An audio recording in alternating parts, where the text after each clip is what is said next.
नमस्कार आदाब दोस्तों, मैं हूं फराज चौधरी। आप देख रहे हैं इंडिया फाइंड न्यूज़। आज की वीडियो बड़ी ब्रेकिंग न्यूज़ है क्योंकि आपने देखा किस तरीके से अलग अलग भारतीय जनता पार्टी के बड़े बड़े जो नेता हैं, लीडर्स हैं या पुराने नेता हैं, उन सब ने भारतीय जनता पार्टी की खिलाफत करी थी इन तीनों कृषि कानून को लेकर। ऐसे ही एक और 6 बार एमएलए रह चुके हैं भारतीय जनता पार्टी से, उन्होंने ही भारतीय जनता पार्टी के खिलाफ मोर्चा खोल दिया है तीनों कृषि कानून को लेकर। खबर आपकी स्क्रीन पर है।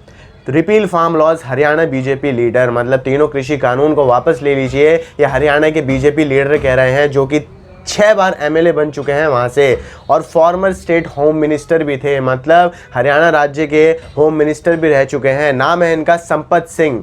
उन्होंने केंद्र सरकार से ये अपील की है कि वो अपना अड़ियल रवैया छोड़ दे किसानों के प्रति और तीनों कृषि कानून को वापस ले ले। किसान आंदोलन को देखते हुए भारतीय जनता पार्टी के एक इतने बड़े लीडर जो कि 6 बार एमएलए रह चुके हैं और होम मिनिस्टर भी रह चुके हैं, उन्होंने भारतीय जनता पार्टी को ये दलील पेश की है कि वो अपना जो अड़ियल रवैया है उनका, उसे छोड़ दे और तीनों कृषि कानून वापस कर ले। मैं आपको पूरा बयान उनका सुनाऊंगा। अंग्रेजी में लिखा है, मैं आपको इसका अनुवाद करके बताऊंगा। उनका कहना है कि ये जो कानून है इनको वापस लेना चाहिए और इसके पलटे में एक नया कानून लाना चाहिए केंद्र सरकार को, जिसे एमएसपी का कानून कहा जाए।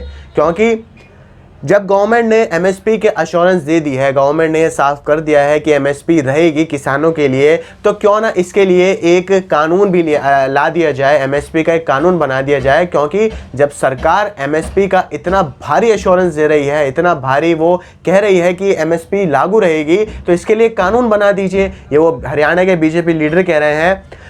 उनका ये कहना है कि जब एमएसपी को लीगल शेप दे दी जाएगी तो जो किसान हैं उन्हें ये आश्वासन मिल जाएगा कि अब वो जो भी फसल अपनी बेचेंगे वो एमएसपी पर ही बिकेगी। जो तय एमएसपी होगा, जो तय न्यूनतम समर्थन मूल्य होगा, उस पर ही उनकी फसल बिकेगी, जिसके बाद किसान जो हैं उन्हें एक विश्वास हो जाएगा और हो सकता है इसके बाद किसान जो आंदोलन है इसमें कुछ ढील बरत दी जाए किसानों द्वारा।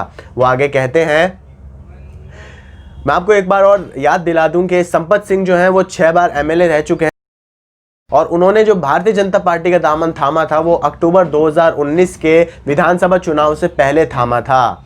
और बीजेपी लीडर फिर आगे कहते हैं कि केंद्र सरकार को जो किसान आंदोलन है इसको विपक्ष का कोई भी एक दांव नहीं देखना चाहिए। विपक्ष का इसमें कुछ मिलावट है, विपक्ष ने ये किसान आंदोलन को आयोजित किया है, केंद्र सरकार को इस बात से ऊपर उठना होगा। आगे वो कहते हैं, बल्कि इसके बजाय जो सरकार है उसको, जो फॉर्मर प्राइम मिनिस्टर थे हमारे लाल बहादुर शास्त्री, उन्होंने जो नारा दिया था जय जवान जय किसान, उस पर रहकर केंद्र सरकार को काम करना चाहिए। आप आगे पूरा इनका बयान सुनिए। अब तक आपने सुना ये जो भारतीय जनता पार्टी के हरियाणा लीडर ने ये अपने बयान दिए हैं, ये किस तरीके से बहुत सकारात्मक बयान है, ये बहुत पॉजिटिव बयान है किसान आंदोलन को लेके, और कहीं ना कहीं किस तरीके से ये बिल्कुल सही ठहरते हैं केंद्र सरकार के रवैयों को देखकर और किसान आंदोलन को देखकर। उन्होंने कहा कि केंद्र सरकार को किसान आंदोलन में जिस तरीके से आपने देखा भी हाल ही बीते वक्त में, इसमें विपक्ष को घुसेड़ने की कोशिश की गई है, विपक्ष को इसमें घुसाने की कोशिश की गई है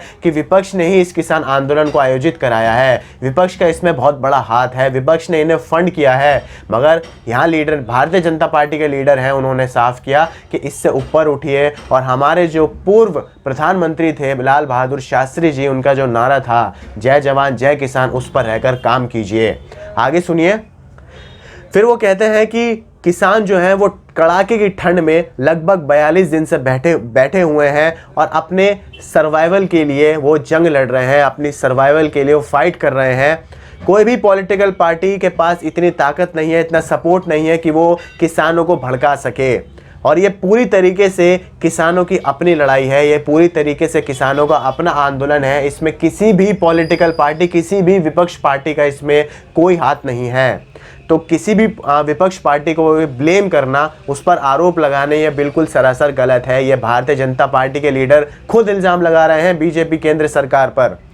फिर वो फॉर्मर मिनिस्टर ये कहते हैं कि ये वही फार्मर्स हैं, ये वही किसान हैं और ये वही मजदूर हैं जिन्होंने हमारे नेशन को, हमारे देश को, जो हमारे देश में इकोनॉमिक क्राइसिस हुई थी उससे उभरने में मदद की थी जब कोरोना वायरस की शुरुआत हुई थी। आपको याद होगा कोविड की शुरुआत में हमारे देश की अर्थव्यवस्था कितनी ज़्यादा गिर चुकी थी, हम कितने बुरे दौर से गुजर रहे थे। हालांकि अभी भी हालत वही है, इम्प्रूव हो रहा है मगर उस पेस से नहीं हो रहा है। और फिर वो कहते हैं कि ये वही किसान है, ये वही मजदूर हैं जिन्होंने हमारी अर्थव्यवस्था को संभालने में मदद की थी कोविड-19 पैंडेमिक के दौरान। ये बात कितनी बड़ी बात है कि वही किसान हैं जो आज 42 दिन से खुले आसमान के नीचे बैठे हैं। लगभग 50 से ज़्यादा किसानों ने अपनी जान गंवा दी है मगर केंद्र सरकार के कानों पर जू नहीं रेंग रही है। जब इनकी ज़रूरत थी, जब किसानों की ज़रूरत थी, जब इन्होंने अर्थव्यवस्था को संभालने में मदद की थी, जब पूरा देश बंद था, लॉकडाउन था, जब किसान अपने खेतों में काम कर रहा था, आपको ये बात जाननी ज़रूरी होगी। जब आप लोगों के ऑफिसेज बंद थे, जब आप लोगों के शॉप्स बंद थी, दुकानें बंद थी, मार्केट्स बंद थी, तब भी किसान उस कोरोना महामारी की शुरुआत में अपने खेतों में काम कर रहा था, वो आपके लिए फसल उगा रहा था। आगे सुनिए। फिर वो कहते हैं कि ये वही लोग हैं जो लंगर चलाते हैं। तो लगभग लाखों की संख्या में जो भूखे लोग होते हैं, जो ज़रूरतमंद लोग होते हैं, ये लंगर चला के उन लोगों का पेट भरते हैं। ये वही किसान हैं जो आज 42 दिन से अपने आंदोलन में लगातार डटे हुए हैं, अपनी लड़ाई के लिए, अपने सर्वाइवल के लिए, केंद्र सरकार की खिलाफत में।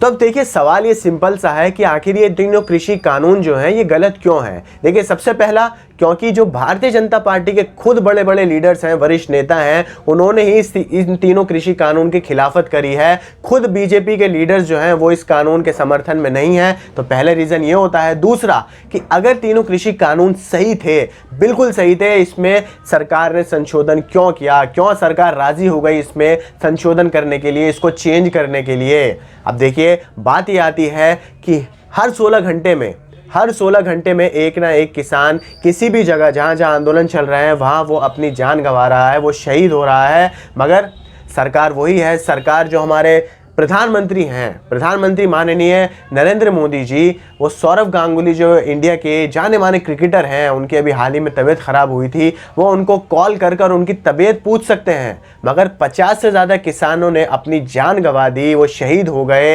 इस पर प्रधानमंत्री नरेंद्र मोदी कुछ भी नहीं बोलते हैं, सोशल मीडिया पर भी नहीं बोलते हैं। हम मुँह पर फेस टू फेस बोलना तो बहुत दूर की बात होती है।